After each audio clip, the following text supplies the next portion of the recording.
Buenas tardes, mi nombre es Jeneidy Peña y respondiendo a mi pregunta, yo hablaré sobre la política exterior presencial del presidente Isaías Medina Angarita, política presencial entre el periodo 1941 y 1945.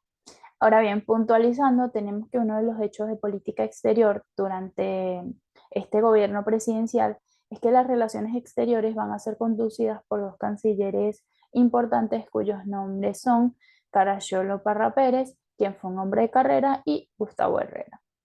Explicando de esta forma la política exterior presidencialista, se enmarca en hechos precisos. Uno de ellos va a ser el 17 de julio de 1943, donde se observa que Medina fue el primer presidente venezolano que en ejercicio de sus plenas funciones va a salir de Venezuela. Será el primer presidente en hacer esto.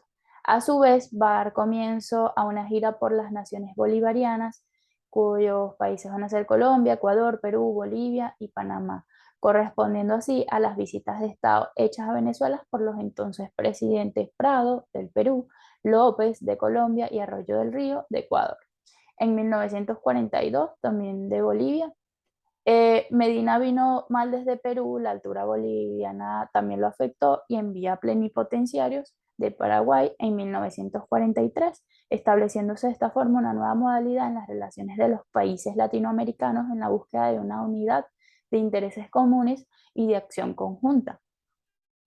Una de las notas que se me hizo vital de importancia mencionar es que además de viajar con su cuerpo diplomático, le dijo a la oposición que designara un comisario para que viajara con él. Entonces quedó electo Andrés Eloy Blanco. Eso indica la pluralidad de este gobierno.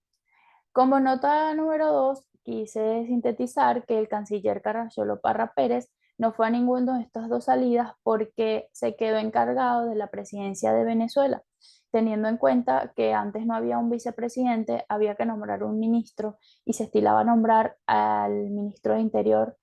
Entonces Venezuela estaba en guerra y se necesitaba de alguien en Venezuela que tuviera el conocimiento y la rapidez de reacción si algo pasaba. Posteriormente, el 17 de enero de 1944, Medina visita Estados Unidos, siendo esta una gira llamada Sustancias, donde se entrevista en Washington con el entonces presidente Roosevelt, con ocasión de discutir ciertos puntos importantes. Entre ellos estaba la situación holandesa por las Antillas holandesas, teniendo en cuenta que Alemania había ocupado Holanda, por lo tanto todas las colonias eran alemanas. Entonces Venezuela y Estados Unidos proponen un gobierno local y en Aruba y Curazao, Estados Unidos es la protección principal. Como punto 2, la defensa continental, el apoyo venezolano, el esfuerzo aliado en la Segunda Guerra Mundial. Roosevelt le dice a Medina que puede enviar tropas y bases militares a Venezuela.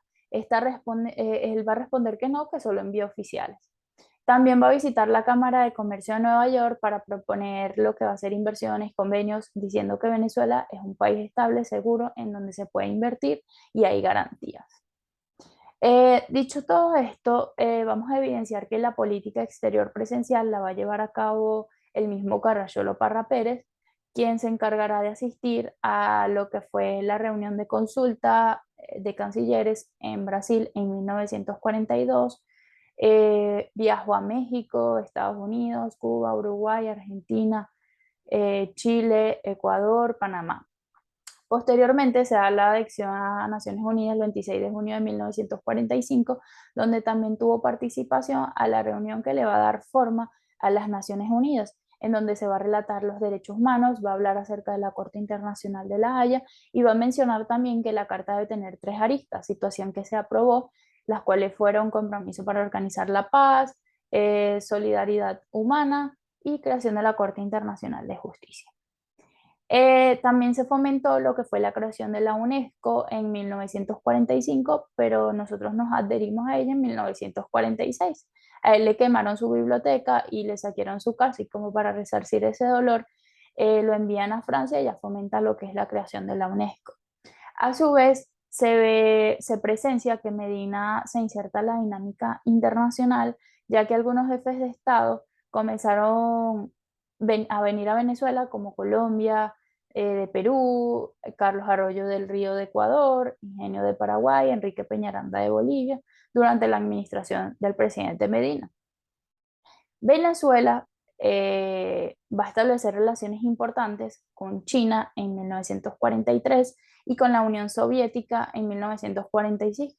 Asiste a la reunión de cancilleres de Río de Janeiro, como mencioné, en el 42, también a la conferencia de Chapultepec en 1945 y a la firma de la Carta de Naciones Unidas en San Francisco en junio de ese mismo año. El presidente Medina Angarita declaró la guerra al eje, el cual estaba constituido por Alemania, Japón e Italia.